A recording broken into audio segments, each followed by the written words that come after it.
evening to everyone and God bless you all. So today we are going to discuss about the other types of solutions, heterogeneous mixtures. Okay. So हमारी पिछली class में हमने mixtures में homogeneous mixtures discuss करना शुरू किया था, जिसमें हमने ट्रू सॉल्यूशंस के बारे में पढ़ा था और उनकी कैरेक्टरिस्टिक्स के बारे में जाना था, राइट. सो ट्रू सॉल्यूशंस की कैरेक्टरिस्टिक्स के बाद उसके डिफरेंट टाइप्स के बारे में जाना था on the basis of different categories. उसमें आपको एक गिव रीजन लिखने बोला था मैंने, भाई brass is a pure mixture whereas water is a compound. I hope आपने उसका आंसर लिखा हो, नहीं लिखा हो तो प्लीज लिख लो, इंपॉर्टेंट क्वेश्चन है. So moving ahead towards the classification of heterogeneous mixture, we have basically two different varieties of heterogeneous mixtures. First one is suspension, another one is colloid. Suspension क्या होता है और colloid क्या होता है? Suspension is a heterogeneous mixture in which solute particles are not dissolved in the solvent. Actually not dissolved मतलब हम dissolve करते हैं but वो उसमें घुलते नहीं है, they are insoluble. Okay, so suspension is a heterogeneous mixture of insoluble solute particles which are spread throughout the solvent. Okay, please note down the definition. Whereas colloid क्या होता है? अब पहले एग्जांपल देख लो सस्पेंशन का, लाइक सैंड प्लस वाटर. अगर sand को पानी में डाला तो क्या होगा? सैंड का सॉल्यूशन बनता है, लेकिन क्या सैंड पानी में डिसॉल्व होता है? सॉल्यूबल है? नहीं है. सो सैंड का पानी के अंदर इनसॉल्यूबल सॉल्यूशन जो बनेगा वो होगा आपका सस्पेंशन, जिसमें आपके सैंड के पार्टिकल्स जो है वो अच्छे खासे बड़े साइज के हैं, जो आपको डिस्टिंग्विशली उसमें दिखाई देते हैं. पानी अलग फेज में एक दिखाई देता है, सैंड अलग. So because you are able to see two different phases, the solution is not in uniform phase, hence it is heterogeneous mixture, heterogeneous solution. Clear? Okay. Moving ahead towards colloid. Colloid क्या होता है? Colloid एक ऐसा solution है जिसके अंदर particles of solute ना कि dissolve होते हैं ना ही suspended रहते हैं. वो कहीं ना कहीं intermediary form में ऐसे groups बना के molecules बना के घूम रहे होते हैं. For example, milk. मिल्क में क्या होता है? नीचे आपको कोई बॉटम में कुछ सॉलिड मिलता है क्या थोड़ी देर बाद या थ्रू आउट द टाइम? नहीं. या फिर मिल्क में आपको ऐसा पूरा ट्रांसपेरेंट दिखता है क्या? नहीं. सो मिल्क के अंदर फैट्स है, क्रीम है, जो उसके अंदर कहीं ना कहीं डिसॉल्व और थ्रू आउट द सॉल्यूशन वो घूम रही है, जिसकी वजह से ना कि मिल्क जो है वो ट्रांसपेरेंट दिख रहा है सॉलिड सॉल्यूशन के समान, जिससे कि वो ट्रू सॉल्यूशन कहलाता, ना ही उसमें क्रीम नीचे मिल रहा है सस्पेंशन के सैंड के समान, जिसकी वजह से वो सस्पेंशन कहलाता है. तो मिल्क जो है ये एग्जैक्टली हमारा बहुत अच्छा एग्जांपल है कोलॉइड टाइप ऑफ सॉल्यूशंस का. So colloid are the mixtures, heterogeneous mixtures in which solute particles are neither soluble nor they are suspended in the solution. Okay, they are always spread throughout the solution and they are always in the mixed form. Examples milk हो गया, blood हो गया, starch solution हो गया, ये सारे colloid के examples है. मिस्ट जो आपका फॉग है, कोहरा, कोहरे में क्या होता है? आपको आर पार कोहरे की वजह से विजिबिलिटी नहीं आता है, लेकिन कोहरा जहाँ है उसके नीचे भी आपको ऐसा लगता है कि कुछ बॉटम पे थिक अलग से आपको दिख रहा है, दो फेज नहीं दिखते हैं लेकिन वो रहते हैं. ठीक है, जब आप हाथ डालोगे उसमें तो आपको पानी टच होता है तो आपको पता चलता है अच्छा एयर में वाटर ट्रैप्ड है. वैसे ही सारे कोलॉइड्स होते हैं. तो कोलॉइड के पार्टिकल्स आपको सिर्फ और सिर्फ powerful microscope, specially ultra microscopes के अंदर ही ऑब्जर्व करने बनते हैं. Now let's move towards the characteristics of suspension. Characteristics of suspension. Particle size of solute is greater than 100 nanometer. Nanometer क्या होता है? 1 meter is 100 centimeter, right? So 1 nanometer is equal to 10 raised to power minus 9 meter. Minus 9 मतलब 9 times 0 के point इधर shift होगा. इसको ऐसे लिख सकते हो 1/10 raised to power 9 मीटर, है ना? 1/10 raised to power 9 मतलब 1/10 को 9 zeros 1 को, ठीक है, सो ऑन. ओके, अब आपको पता है तो डिनोमिनेटर में 10 या उसकी पावर हो तो पॉइंट जो है वो लेफ्ट साइड सरकता है, तो आपका साइज कितना आ जाएगा?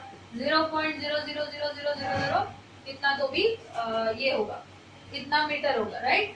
1 मीटर. ओके, कितने पॉइंट्स, कितने जीरो आएंगे? पॉइंट के बाद 8 जीरो आएंगे और एक 1 आएगा, तो ये होगा आपका 1 नैनोमीटर का वैल्यू. सो 1 नैनोमीटर से छोटा साइज किसका होता है? ट्रू सॉल्यूशन के सॉल्यूट पार्टिकल्स का. 100 नैनोमीटर से भी ज्यादा बड़ा सस्पेंशन के सॉल्यूट पार्टिकल्स का साइज है, जिसकी वजह से वो क्लियरली अलग फेज में दिखते हैं। कोलॉइड के सॉल्यूशन पार्टिकल्स का साइज 1 to 100 नैनोमीटर के बीच में होता है। सस्पेंशन जितना बड़ा नहीं, ट्रू सॉल्यूशन जितना छोटा नहीं, बीच में, इसलिए वो ट्रांसपेरेंट भी नहीं, इसलिए वो एकदम दूसरे फेज में भी नहीं दिखता। Next, suspension particles can not pass through the filter paper. So filter paper test जो है ये पास नहीं करता है suspension, which mean solute particles are so big कि वो इजीली फिल्टर पेपर के ऊपर रह जाते हैं अटक के, और जो सॉल्वेंट है वो नीचे चल जाएगा, so they get separated very easily. अगर फिल्टर पेपर के पोर्स में से ही पास नहीं हो पा रहा, तो क्या एनिमल मेम्ब्रेन जो हमारा स्किन है, या फिर जो प्लांट मेम्ब्रेन है, या फिर वेजिटेबल मेम्ब्रेन है, क्या उसमें से पास होंगे? कभी भी नहीं। सैंड कभी पास नहीं हो सकती। Next, particles of solute has tendency to settle at bottom, stable system. अब हमारा सस्पेंशन हमेशा स्टेबल सिस्टम कहलाता है, क्योंकि सस्पेंशन के पार्टिकल्स को अगर आप अनडिस्टर्ब थोड़ी देर के लिए रख दो सस्पेंशन को, तो उसके सॉलिड के पार्टिकल्स नीचे सेटल होते हैं। सैंड को पानी में डालो, घोलो, तो सैंड घूमेगा, थोड़ी देर उसको छोड़ दो तो सैंड नीचे रेस्ट पे आ जाएगा, which means the system has gain stability, stable हो गए उसके solid particles. Next important point, this is opaque in nature. Obviously अगर सैंड थ्रू आउट डिजॉल्व है तो आप उसके उस पार नहीं देख पाते। अगर बहुत ज्यादा आपने सैंड पानी में भर दिया है तो आपका ओपेक हो जाता है। ओपेक मतलब ट्रांसपेरेंट का अपोजिट, जो आर पार नहीं दिखता उसको ओपेक कहते हैं, ओपेसिटी। स्कैटरिंग ऑफ लाइट मे और may not occur in suspension. Suspension solutions में क्या होता है, हमारा लाइट आर पार जा पाएगा क्या? अगर सॉल्यूशन ओपेक है तो लाइट आर पार नहीं जा सकता। ट्रू सॉल्यूशन में हम लाइट पास करते हैं तो लाइट स्ट्रेट चला जाता है। तो क्या हमें ग्लास के अंदर लाइट दिखाई देता है फैलता हुआ? बिल्कुल भी नहीं। अगर सॉलिड सॉल्यूशन है, आपने लाइट उस पे डाला या उस पे प्रोजेक्ट किया, तो लाइट जो है डायरेक्टली दूसरे साइड से बाहर निकल जाएगा, आपको ग्लास के अंदर लाइट दिखेगा ही नहीं, उसका पाथ विजिबल होगा ही नहीं। बट अगर अंदर सैंड सॉल्यूशन है, सैंड की वजह से क्या होगा, लाइट रे ऑब्जेक्ट जो है, लाइट रे वो सैंड क्या करेगी, उसको रोकेगी, ऑब्स्ट्रक्ट करेगी, तो लाइट क्या होगी, फैलेगी, है ना, स्कैटर होगी, डाइफ्रेक्शन होगा या फिर वहां स्कैटरिंग होगी, उस वजह से लाइट ग्लास के अंदर आपको फैलती हुई नजर आएगी। सो ये डिपेंड करेगा कि आपके सॉल्यूट के पार्टिकल्स 100 नैनोमीटर से कितने ज्यादा बड़े हैं उसके ऊपर, उसके अकॉर्डिंग स्कैटरिंग होगा या नहीं होगा। Now let's move towards the next type of heterogeneous mixture, which is colloid. So colloid के particles का size जो होता है वो between 1 to 100 नैनोमीटर होता है। colloid cannot pass through the filter paper test, क्योंकि ये colloid जो है इसके particles अटक सकते हैं, 1 नैनोमीटर से बड़े हैं, so filter paper के pores में से definitely pass नहीं होंगे। But it may pass through animal or vegetable membrane. So animal membrane से अगर आप मिल्क को फिल्टर करने की कोशिश करोगे तो डेफिनेटली होगा, राइट। अगर आप प्लांट मेम्ब्रेन या वेजिटेबल मेम्ब्रेन से करोगे तो you will find out that कुछ तो फिल्टर वहां पे मिल्क जो है वो अदर साइड पे ट्रांसमिट होगा। Next, particles do not settle at the bottom. So colloidal particles जो है, कोलाइड सिस्टम हाईली अनस्टेबल है। इसके पार्टिकल्स अनलेस एंड अनटिल आप टेम्परेचर नहीं चेंज कर रहे हो या बहुत ज्यादा स्टीरिंग नहीं कर रहे हो, कंटिन्यूसली स्टीर करके अगर आपने पूरे पार्टिकल्स को क्रीम के कंडेंस कर दिया तो ही वो नीचे बॉटम में सेटल होंगे, अदरवाइज कुछ भी ऐसा नहीं होगा। Next point is scattering of light में occur in colloidal solution. So colloidal solutions are basically the solutions in which solute particles may actually they will definitely scatter light, because उनका size जो है वो कुछ 100 to 1 नैनोमीटर की range ऐसी है जिसके बीच में पार्टिकल्स इनफ बिग है कि वो लाइट के पाथ को ऑब्स्ट्रक्ट कर सके और उसको चारों डायरेक्शन में फैला सके। तो अगर आपके किसी ग्लास के अंदर कोलाइडल सॉल्यूशन है और आपने कांच का ग्लास है, ठीक है, उसमें लाइट पास किया तो आपका लाइट जो है वो ग्लास के अंदर पूरी तरीके से फैल जाएगा, जिसकी वजह से क्या होगा, ब्लूइश कलर की रेज या फिर रेडिश लाइट आपको ग्लास के अंदर दिखेगी और उसके अदर साइड पे लाइट का कोई शैडो या लाइट नहीं दिखने वाली है। अगर आप अदर साइड पे कोई ऑब्जेक्ट रखते तो उस पे आपको लाइट नहीं दिखेगी। लेकिन ट्रू सॉल्यूशन में ग्लास में से लाइट पास हो रहा है, अदर साइड आप कार्डबोर्ड रखो, स्ट्रेट वहां पे लाइट दिखता है फॉर्म होते हुए, ठीक है। सस्पेंशन में भी नहीं दिखेगा लाइट, या फिर डिपेंड्स अपॉन द साइज कितना बड़ा है उसके ऊपर, ठीक है। तो ये होता है हमारा स्कैटरिंग ऑफ लाइट। तो आपको एक एग्जांपल में रियल लाइफ से दे दूं स्कैटरिंग ऑफ लाइट का, तो आपने रात के टाइम पे अगर मून देखा हो, फिलहाल पूर्णिमा का टाइम चल ही रहा है, आज फुल मून डे, तो वहां पे मून के चारों तरफ आपको दिखता होगा रेनबो टाइप कलर्स दिखते हैं कुछ, राइट? रात के टाइम पे रेड विब्ग्योर पूरा शेड्स में दिखता है मून की सराउंडिंग में। वो क्यों दिखता है? बिकॉज मून के पास क्या है, क्लाउड्स है, and clouds are kind of colloidal solutions, जो कि वाटर ड्रॉपलेट्स का मिक्सचर है पानी के अंदर, राइट? तो इसीलिए वहां पे लाइट जब पास होता है तो वहां पे स्कैटर होता है, क्लाउड के अंदर चारों तरफ लाइट फैलता है, तो जिसकी वजह से लाइट जो है वो अपने टुकड़ों में बट रहा है। Light is made up of 7 colours, VIBGYOR, violet, indigo, blue, green, orange, red, yellow, है ना, विब्ग्योर। और कोई रहेगा नहीं, ठीक है? तो ये सारे कलर्स का कॉम्बिनेशन होता है। तो जैसे ही हमारा लाइट कंबाइन होकर 7 कलर्स जो लाइट फॉर्म होता है वो व्हाइट कलर का होता है, और ये व्हाइट कलर जब किसी चीज में से जा रहा है जो उसको स्कैटर करता है तो वापस वो अपने 7 कलर्स में डिस्ट्रीब्यूट होता है। दैट्स वाई मून से व्हाइटिश लाइट आता दिखता है, बट क्लाउड्स में जैसे ही वो एंटर करता है वो स्कैटर होता है, और बाहर आते समय आपको उसके 7 डिफरेंट कलर्स दिखते हैं। तो आपको ऐसा लगता है कि मून के चारों तरफ रेनबो फॉर्म हो गया है, जो एक्चुअल में रेनबो नहीं है, जो कोलाइड का स्कैटरिंग फिनोमिनन है। कोलाइड वहां पे क्लाउड्स है। Next important point is that colloidal solutions are translucent in nature. True solutions transparent होते हैं, suspension opaque होते हैं, और colloidal solution translucent होते हैं। Translucent means वही थोड़ा blurry सा होगा, exact आपको आर पार पारदर्शिता नहीं मिलेगी, ट्रांसपेरेंसी नहीं मिलेगी, ठीक है? ब्लर दिखेगा अंदर में। This is all about colloid.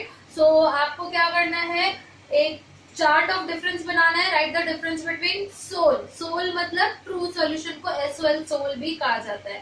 So write the difference between sol, suspension and colloid.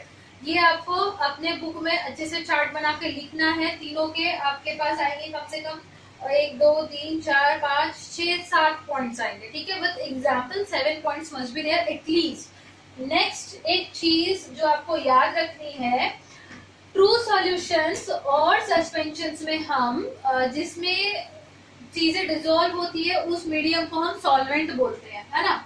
और जो चीज डिसॉल्व होती है इस सॉल्वेंट के अंदर, जो स्मॉलर कंपोनेंट है, उसको हम सॉल्यूट बोलते हैं, करेक्ट? Solute and solvent. लेकिन हम लोग कोलॉइड के अंदर जो हमारा सॉल्यूट है, मतलब कि जो कंपोनेंट, जो पार्टिकल्स किसी और चीज में डिसॉल्व है, उसको हम बोलते हैं डिस्पर्स्ड फेज। क्या बोलते हैं? Dispersed phase. और जो यहाँ पे सॉल्वेंट होता है जिसके अंदर चीजें डिसॉल्व होती है, उसको बोलते हैं डिस्पर्शन मीडियम। डिस्पर्शन मीडियम, ठीक है? सो dispersion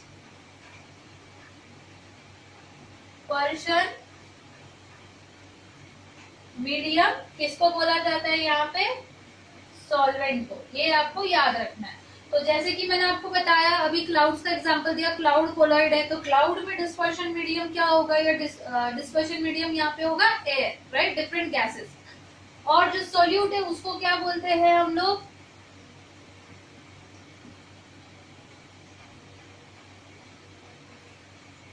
dispersed phase, FASE, dispersed phase, ठीक है? Dispersed phase is mixed in dispersion medium और डिस्पर्स्ड मीडियम।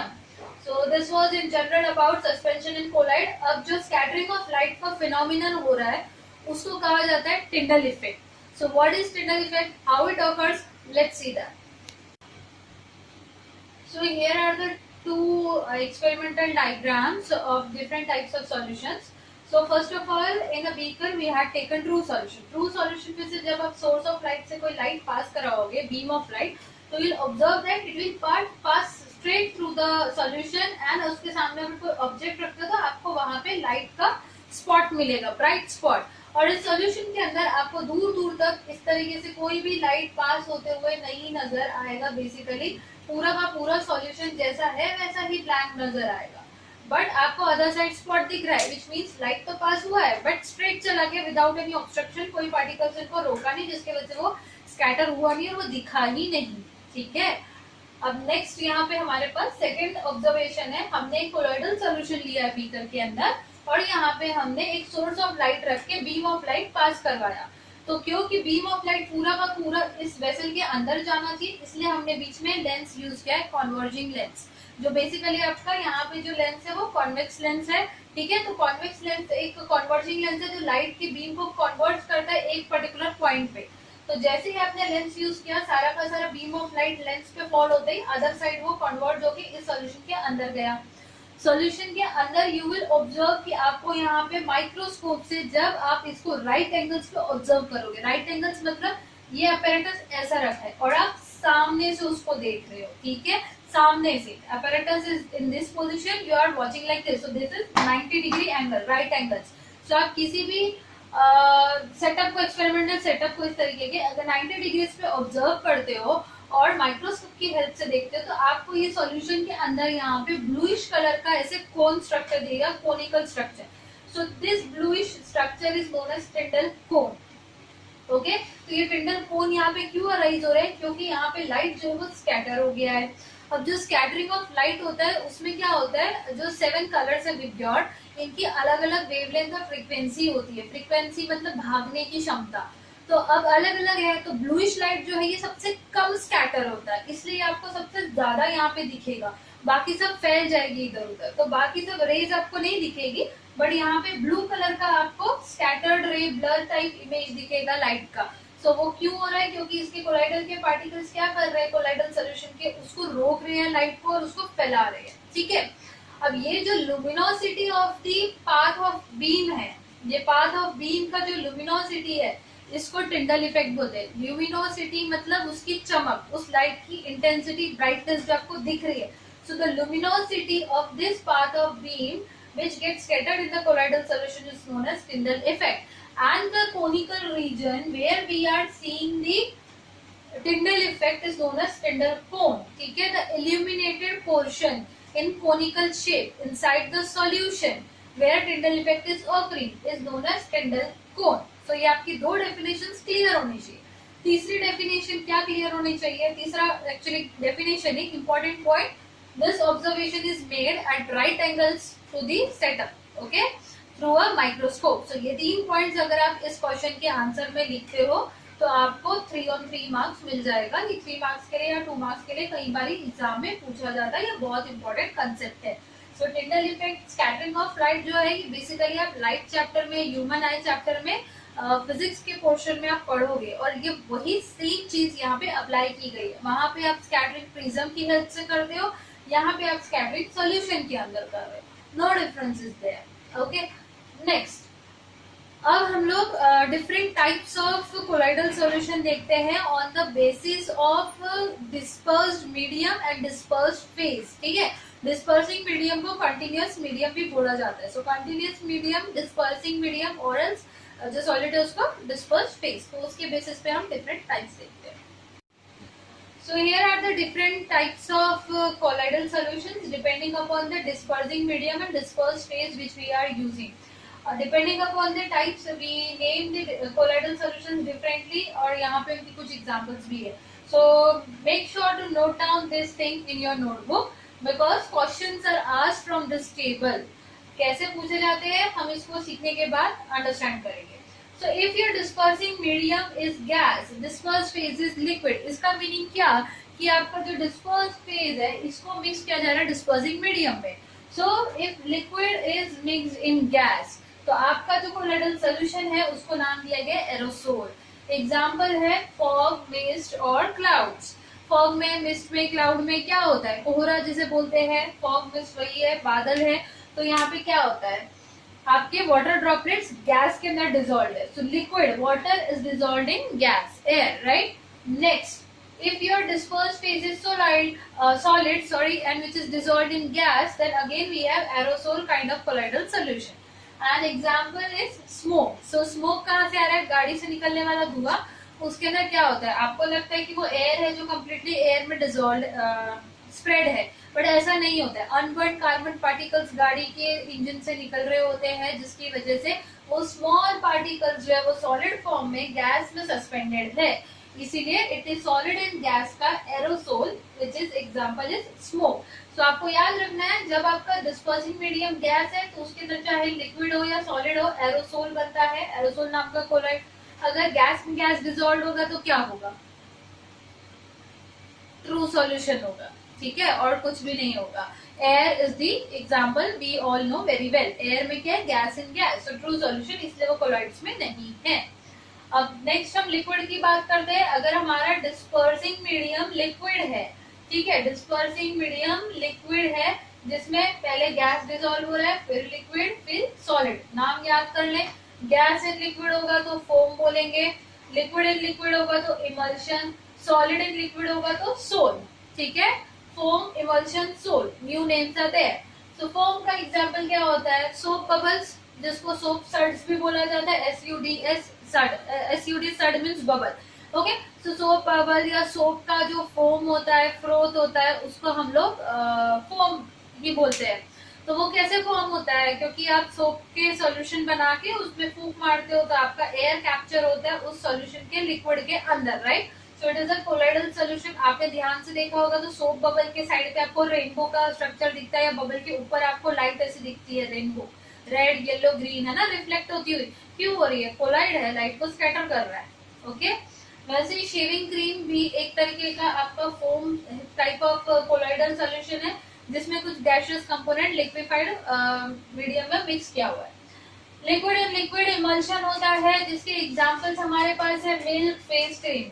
मिल्क हमें लगता है कि ट्रू सॉल्यूशन है, बट ऐसा नहीं है। आज के दिन या कल सुबह आप जब भी दूध पियोगे तो आप ट्राई करना, कांच के ग्लास में मिल्क लेना और दूसरे कांच के ग्लास में वाटर लेना या सॉल्ट सॉल्यूशन लेना, अच्छे से घोलना, ठीक है, सॉल्ट को।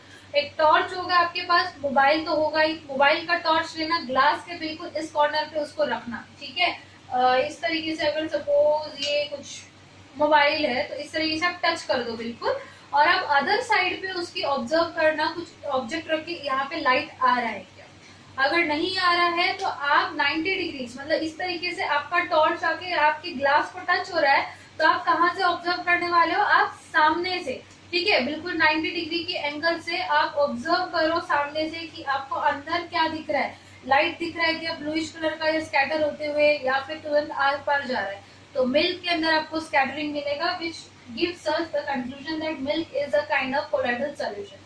कौन सा काइंड का, तो इमल्शन काइंड का, जिसमें globules of fat and proteins, butter fat liquefied form में डिसॉल्व्ड वाटर के अंदर, majority content of liquid is water, ठीक है। वैसे ही आपका face cream, face cream solid दिखता है but it is emulsion, liquid in liquid, उसमें कुछ लिक्विड कंपोनेंट्स बेसिक लिक्विड में मिलाए जाते हैं। Next is solid and liquid. Solid and liquid को बोलते हैं सोल। एग्जांपल है milk of magnesia, blood, paint, ink, gum, starch solution. Gum कौन सा, जो आपका ट्री में से आता है, घर में जो बना रहे हो वो नहीं, ट्री से नेचुरली आने वाला गम, इट इज सॉलिड कंपोनेंट जो लिक्विड में ट्रैप्ड है। मिल्क ऑफ मैग्नीशिया क्या होता है, मैग्नीशियम हाइड्रोक्साइड, MgOH ट्वाइस को हम बोलते हैं milk of magnesia. This milk of magnesia जो है ये एक तरीके से लिक्विड फॉर्म में हमारे पास होता है, जिसके अंदर white white insoluble solid precipitates होते हैं। This milk of magnesia is used as an antacid, मतलब जब एसिडिटी होती है तो इसको कंज्यूम किया जाता है हमारी एसिडिटी हटाने के लिए। जेल्यूसिन नाम का टैबलेट या लिक्विड सुना होगा आपने, पिंकिश कलर का होता है, it is milk of magnesium. Eno milk of magnesium नहीं है, ठीक है। Eno is a fruit salt which is very different. Okay, वहां पे एसिड्स यूज होते हैं और कुछ डिफरेंट सॉल्ट्स होते हैं। मिल्क ऑफ मैग्नीशिया अलग चीज है। ब्लड आपको पता है, blood is a combination of RBCs, red blood corpuscles, white blood corpuscles. So it contains RBCs, WBCs and platelets जो प्लाज्मा के अंदर डिसॉल्व होते हैं, right. Hence blood is a combination of different substances which are dissolved in plasma, तो ये एक colloidal solution है। वैसे पेंट और स्टार्च सॉल्यूशन, स्टार्च सॉल्यूशन के अंदर भी क्या होता है, इवन सोप सॉल्यूशन अगर आपको किसी ने कहा तो वो भी आपका आएगा सोल के अंदर में, ठीक है। क्यों ऐसा, क्योंकि सोप और जो स्टार्च है उसमें यही चीज होती है, उसके मॉलिक्यूल्स ऊपर क्लस्टर होके एक मिसल बनाते हैं, MISCELLE। मिसल क्या होता है, एक group of any molecule, soap molecule जो जमा होके ऐसे छोटे छोटे ग्लोब्यूल्स बना लेगा और पानी में तैरता रहेगा, ठीक है। तो सोप और स्टार्च सॉल्यूशन ये होता है। तो स्टार्च जो है पाउडर पूरी तरीके से ना डिसॉल्व होता है, नीचे बॉटम में सेटल होता है, ना ही अनडिसॉल्व स्टेट में अलग से रहता है, ठीक है। तो ये एक सोल है। इमल्शन का एक एग्जांपल और ले सकते हो आप, केरोसिन इन वाटर या ऑयल इन वाटर, जो पूरी तरीके से हम शेक करते ही जैसे पूरा पानी के बीच में ड्रॉप्स दिखते हैं ऑयल के, ठीक है, तो उसको हम इमल्शन उस स्टेट में बोलेंगे। Once the separate layers have been formed of oil and water it is suspension, ठीक है, क्योंकि आपको दो डिफरेंट फेजेस क्लियरली विजिबल है। जब अंदर है तो वो इमल्शन होगा, और अंदर जैसे आपको ऑयल के ड्रॉप्स दिखेगी पानी के बीच में ट्रैप, सेम वहां पे सोप और स्टार्च के मिसल्स बनते हैं जो और छोटे होते हैं, माइक्रोस्कोप में ही दिखते हैं।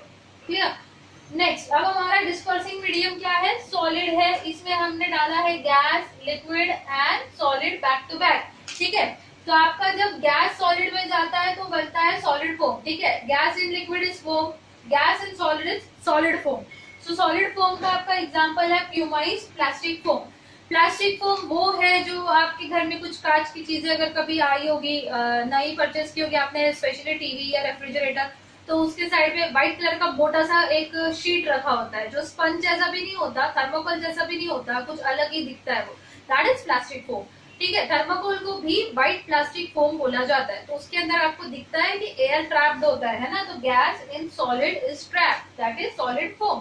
प्यूमाइज क्या होता है, प्यूमाइज होता है वो कीप स्टोन बोलते हैं कोई कोई उसको, जो स्पेशली नहाते वक्त पैर साफ करने के लिए पत्थर होता है एक ब्लैक कलर का जिसमें बहुत सारे छेद होते हैं, है ना, उस पत्थर को बोला जाता है प्यूमाइज। ये आता कहां से प्यूमाइज, जो वोल्केनिक इरप्शंस होती है तो वहां पे जब लावा निकल के बाहर आता है, तो लावा जब जिस भी जगह पे जाके ठंडा होके कंडेंस हो जाएगा ना, तो जब लावा ठंडा हो रहा होता है तो उसमें से गैसेस निकल रही होती है, इसलिए उस ठंडे होते लावा में क्या होते हैं, होल्स फॉर्म हो जाते हैं, और ठंडा होने के बाद जो कड़क होके उसका पत्थर बनता है, दैट इज प्यूमाइज। तो आपने अगर ध्यान से वो कीप स्टोन को देखा होगा तो उसमें बहुत सारे गड्ढे रहते हैं और वो सॉलिड है। तो क्यों सॉलिड है, तो बेसिकली उसमें क्या है, गैस सॉलिड के अंदर ट्रैप थी, इसीलिए वो वैसा बन गया है, तो pumice is that thing, fine. Next is liquid and solid. Liquid को सॉलिड में डालते ही हमको मिलता है gel kind of colloidal solution, जिसकी एग्जांपल्स है jelly, cheese, honey, butter, yummy. तो ये सारी चीजें कैसे बन रही है, आपका चीज जो है ये मिल्क है जिसको आप कंडेंस करते हो, फर्मेंट ईस्ट डाल के उसमें प्रोसेसिंग करते हो, तो it is liquid in solid form. वैसे ही आपका हनी नेक्टर है जो कि आपका शुगर क्रिस्टलाइज्ड होता है, तो हनी भी आपका जेल का एग्जाम्पल है, जेली और बटर भी जेल का एग्जाम्पल है जिसमें आपका लिक्विड सॉलिड फॉर्म में कन्वर्ट हो रहा है। बटर कैसे बनता है, मिल्क की क्रीम को मिक्सर में या बहुत जोर से घुमाया जाता है जिसको सेंट्रिफिकेशन प्रोसेस बोलते हैं, ठीक है। तो उसमें क्या हो रहा है, आपके फैट जो बटर फैट है वो लिक्विड ग्लोब्यूल्स में मिल्क में प्रेजेंट है, उस लिक्विड को आप कंडेंस करके मलाई बना के निकाल रहे हो और सॉलिडिफाई कर रहे हो, हेंस लिक्विड एंड सॉलिड, ठीक है, gel. Last is solid and solid, इसको बोलते हैं सॉलिड फोम, ओके। ये तीन नाम और ये तीन नाम में रिलेशन सेम है, याद रखो, foam, solid foam, emulsion, gel is different, sol and solid sol. Solid sol के example coloured gemstone, milky glass. Coloured gemstone क्या होते हैं, रंग बिरंगे पत्थर, वो रंग बिरंगे पत्थर के अंदर क्या होता है, coloured in solid form, colour के सॉल्ट्स होते हैं, कलर के कंपाउंड्स होते हैं, केमिकल कंपाउंड जिसकी वजह से उनको कलर आता है, तो वो सॉलिड केमिकल कंपाउंड उस सॉलिड पत्थर में ट्रैप्ड है। मिल्की ग्लास क्या होता है, मिल्की ग्लास एक तरीके का कांच है बेसिकली, जो डेकोरेटिव अनब्रेकेबल मटेरियल्स बनाने के लिए यूज होता है, स्पेशली यूटेंसिल्स या फिर वास वगैरह बनाने के लिए। तो आपने कोई पुराना म्यूजियम कभी अगर विजिट किया होगा, स्पेशली इटालियन वर्क्स वाला म्यूजियम, क्योंकि ये मिल्की ग्लास 16th सेंचुरी में वेनिस में सबसे पहले डिस्कवर हुआ था। तो व्हाइट कलर का वहां पे जितना भी क्रॉकरी मटेरियल होगा उस म्यूजियम में या फिर वास वगैरह होंगे, वो सारे मिल्की ग्लास के बने हुए होते हैं। As it is white we call it milky glass. Nowadays we are having red and blue colored milky glasses as well. एक जाने से पहले इम्पोर्टेंट चीज की सोल, अगर बोला किसी ने सोल को colloid, sol which is a type of colloid define करो, तो आप ये वाला डिफाइन करोगे। लेकिन किसने बोला डिफरेंशिएट बिटवीन सोल या फिर सस्पेंशन कोलाइड, तो वहां पे सोल मतलब ट्रू सॉल्यूशन होगा। किसी ने बोला ट्रू सॉल्यूशन, रियल सॉल्यूशन, तो सोल बोला तो ट्रू सॉल्यूशन ही होगा, ठीक है। तो आप फर्क समझो, क्वेश्चन कहाँ पे पूछा जा रहा है उसके अकॉर्डिंग वर्ड का मीनिंग समझना है, ठीक है। सो ये हमारा थ्योरी सिलेबस इस चैप्टर का कंप्लीट होता है।